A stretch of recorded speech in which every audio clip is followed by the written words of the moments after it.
ಬದಲಾವಣೆ ಆಗುತ್ತಾ ಅಥವಾ ತಡ ಮಾಡೇಬೇಕು. ಬದಲಾವಣೆ ಮಾಡ್ಲಿಕ್ಕಂದ್ರೆ ಪಕ್ಷದ ದಿನ 3 ವರ್ಷ ಟೈಮ್ ಐತಿ, ಚೇಂಜ್ ಆಗ್ತದೆ, ಯಾಕಾಗೋದಿಲ್ಲ. ಅದೆಲ್ಲ ಹೋಯ್ತು. ಮೊದಲೇನೊಂದು ಹವಾ ಇಟ್ಟಿದ್ರು, ವೀರಶೈವ ಲಿಂಗಾಯತರಂದರೆ ಪೂಜ್ಯ ತಂದೆಯವರು. ವೀರಶೈವ ಲಿಂಗಾಯತರು ಏನಾರೆ ಪೂಜ್ಯ ತಂದೆಯವ್ರ ಮಗನ ತೆಗೆದುಬಿಟ್ರೆ ಬಿ ಜೆ ಪಿ ಮುಗಿದೋಗ್ದಿಲ್ಲ. ಇವತ್ತು ಬಿ ಜೆ ಪಿ ಹಿಂದುತ್ವ ಧರ್ಮಗಿದೆ. ಯಾವ ಲಿಂಗಾಯತ ವೀರಶೈವ ಎಲ್ಲ ಹಿಂದುತ್ವದ ಒಂದು ಭಾಗನೇ. ಲಿಂಗಾಯತರು ಹಿಂದೂಗಳ ಬಿಟ್ಟಿಲ್ಲ, ಸಮಸ್ತ ಹಿಂದೂಗಳ ರಕ್ಷಣೆ ಮಾಡುವಂಥ ನಾಯಕ ಬೇಕಾಗೈತಿ. ವೀರಶೈವ ಲಿಂಗಾಯತ ಸೀಮಿತ ಆದ್ರೆ ನೀವು ಅಲ್ಲೇ ಕೊಂಡಿರ್ತೀರಿ. ನಿಮಗೆ ಬೇಕಾಗಿದ್ದು ಸನಾತನ ಹಿಂದೂ ಧರ್ಮ ಉಳಿದ್ರೇ ಲಿಂಗಾಯತರು ಉಳಿತಾರೆ. ಸನಾತನ ಹಿಂದೂ ಧರ್ಮ ನೀವು ಬಿಟ್ರೆ ಅಂದ್ರೆ ನೀವು ಇಲ್ಲಿ ಉಳಿಲಕ್ಕೆ ಸಾಧ್ಯ ಇಲ್ಲ ಈ ದೇಶನಾಗ. ಅದಕ್ಕೆ ಹಿಂದುತ್ವ ಭಗವಜನನೇ ನಮಗೆ ಏನೋ ನಮ್ಮ ಪ್ರಾಣ ರಕ್ಷಣೆ ಮಾಡಿ ನೋಡ್ರಿ. ಹೈಕಮಾಂಡ್ ಮುಂದಿದೆ. ರೇಣುಕಾಚಾರ್ಯ ಹೇಳ್ತಾರೆ ಯತ್ನಾಳ್ ಅವರು ನಾವು ಒಂದಾಗಬೇಕು ಅಂತೇಳಿ ನಿಮ್ಮ ಬಗ್ಗೆ ಸಾಫ್ಟ್ ಆಗಿ ಮಾತಾಡ್ತಾರೆ. ಯಾಕ್ರಿ ಉಚ್ಚಾಟನೆ ಮಾಡ್ತೀನಿ. 2 ದಿವಸದಲ್ಲಿ ಯತ್ನಾಳ್ ಉಚ್ಚಾಟನೆ ಖಚಿತ ಪಚಿತ ಆಗ್ತಿದ್ರಲ್ಲ. ಹಾಂ ಯಾಕ್ರಿ?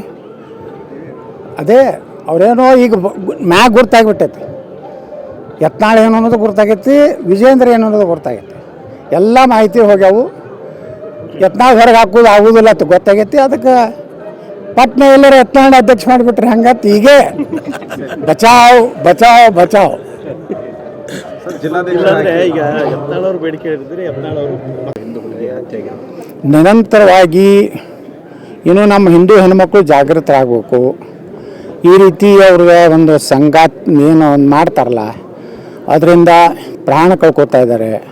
ಅವರು ಎಂದೂ ಹಿಂದೂ ಧರ್ಮದಲ್ಲಿರುವಂಥ ಹೆಣ್ಣುಮಕ್ಕಳ ಗೌರವ ಅಲ್ಲಿಲ್ಲ. ಅದೊಂದು ಉಪಭೋಗದ ವಸ್ತು ತಿಳ್ಕೊಂಡಿದ್ದಾರೆ. ಅಂಥವ್ರಿಂದ ದೂರ ಇರಬೇಕಾಗಿದ್ದು ಇವ್ರದ್ದು ಕರ್ತವ್ಯ ಇದೆ. ಮತ್ತು ಇಂಥೆಲ್ಲ ಆದಾಗ ಈ ಸರ್ಕಾರ ಏನೂ ಮಾಡುವಂಥ ಪರಿಸ್ಥಿತಿ ಇಲ್ಲ. ನೀವು ಮೊನ್ನೆ ನೋಡಿದ್ರೆ ಬಜೆಟ್ ನೋಡಿಬಿಟ್ರೆ ಅವರು ಆತ್ಮರಕ್ಷಣೆಗಾಗಿ ಇದು ಮಾಡ್ತೀನಿ ಅಂತ ಹೇಳ್ತಾ ಇದ್ದಾರೆ. ಅಂದಾಗ ಈ ರಾಜ್ಯ ಸರ್ಕಾರ ಹೋಗುತ್ತಾನ ಇದು ನಡೀದೆ. ನಾಳೆ ಕಾನೂನು ಸುವ್ಯವಸ್ಥೆ ಬಗ್ಗೆ ಮತ್ತು ನಾವು ಸೋಮವಾರದಿಂದ ಏನು ಸದನ ಪ್ರಾರಂಭ ಆಗ್ತಾಯಿದೆ. ನಾವು ಈಗಾಗಲೇ ರೂಲ್ 69 ಕೆಳಗೆ ನಾವು ಬಿ ಜೆ ಪಿದಿಂದ ಕೊಟ್ಟಿದ್ದೀವಿ. ಕರ್ನಾಟಕದಲ್ಲಿ ಕಾನೂನು ಸುವ್ಯವಸ್ಥೆ ಸಂಪೂರ್ಣ ಹದಗೆಟ್ಟಿದೆ. ಮಹಿಳೆಯರಿಗೆ ರಕ್ಷಣೆ ಇಲ್ಲ.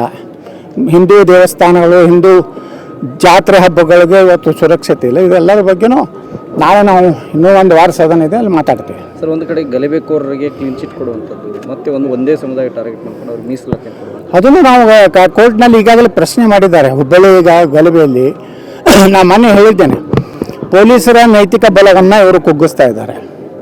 ಪೊಲೀಸರು ಇವತ್ತು ಯಾರು ಪೊಲೀಸ್ ಸ್ಟೇಷನ್ಗೆ ಹೊಕ್ಕು ಹೊಡೆದಿದ್ರು, ಯಾರು PSI ಮತ್ತು ಲೇಡಿ ಕಾನ್ಸ್ಟೇಬಲ್ ಮೇಲೆ ಮೈನಾಗಿ ಹೋಗಿದ್ರು, ಪೊಲೀಸರು ಜೀಪ್ ಮೇಲೆ ನಿಂತು ಪ್ರಚೋದನಾ ಭಾಷಣ ಮಾಡಿದ್ರು.